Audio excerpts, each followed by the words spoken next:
ఒక సన్యాసి మహాయోగి ఓ చెరువు దగ్గర కూర్చున్నట్టు ఓ నదీ తీరంలో. అక్కడ ఒక మండ్రగబ్బ లాంటిది పైకి ఎక్కే ప్రయత్నం చేస్తుందట, గట్టెక్కుదామని.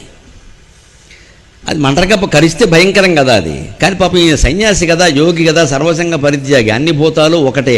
ఆ మండ్రగబ్బలో కూడా మహేశ్వరుని చూశాడు ఆయన. అదేదో యాతన పడుతోంది. ఈయన చెయ్యెట్టి చేతి మీదకి లాక్కుని దాన్ని ఎక్కిస్తున్నట్టు, గట్టెక్కించడం. అంత ఉపకారం చేయాలా? కానీ పాపం ఆయన సన్యాసి యోగి. అది ఎక్కలేకపోతుంది, గట్టి ఎక్కలేకపోతుంది, మాటిమాటికి జారిపోతుంది. చేతిలోకి తీసుకుంటున్నాడు. తీసుకున్నప్పుడు కుట్టేస్తుంది. ఈయనకి రక్తం వస్తుంది, ఇలా వదిలేస్తున్నాడు, మళ్ళీ తీసుకుంటున్నాడు, ఇలా వదిలేస్తున్నాడు, మళ్ళీ తీసుకుంటున్నాడు.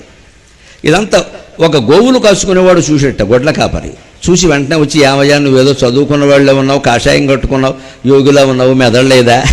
అది మండ్రగబ్బ, అది కరుస్తుంది, చచ్చిపోతారు కూడాను, దానికి ఉపకారం చేస్తావేట? అది కుడుతుంది ఓ పక్క, కుడుతుంటే కూడా ఉపకారం చేస్తావా అంటే ఈ యోగి అన్నట్ట, నేను ఉపకారం చేస్తున్నాననే విషయం తెలియకుండా దాని చెడ్డ బుద్ధి అనేది మానుకోవడం లేదే, ఉపకారం చేయాలనే నా మంచి బుద్ధిని నేనెందుకు మానుకోవాలి అన్నట్ట. ఇది మహాయోగి లక్షణం. దానికి భగవంతుడు సహజంగా ఓ బుద్ధి ఇచ్చాడు. ఆ బుద్ధిని అది వదులుకోట్ల. నాకు సహజంగా ఓ బుద్ధి ఇచ్చాడు, అపకారం చేసిన వాడికి కూడా ఉపకారం చేయడం, నేనెందుకు మానుకోవాలి, నేను యోగిని కదా. ఇది మహాయోగి లక్షణం. అంచేత సత్యం చెప్పాలనుకునేవాడు మాట ఎలా ఉంటుంది అంటే, నచ్చకపోతే చెప్పడం నా పని కదా, పుస్తకం ఎందుకు చదివాము, నచ్చిన వాళ్ళకే నచ్చుతుంది.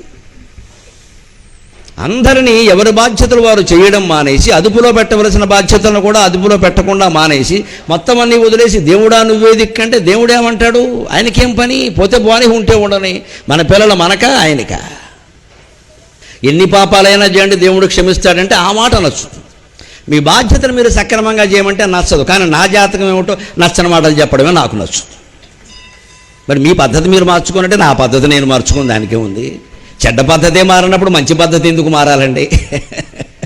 చెడ్డ పద్ధతి మారకపోతే మంచి పద్ధతి మారుతుందా? ఒక సన్యాసి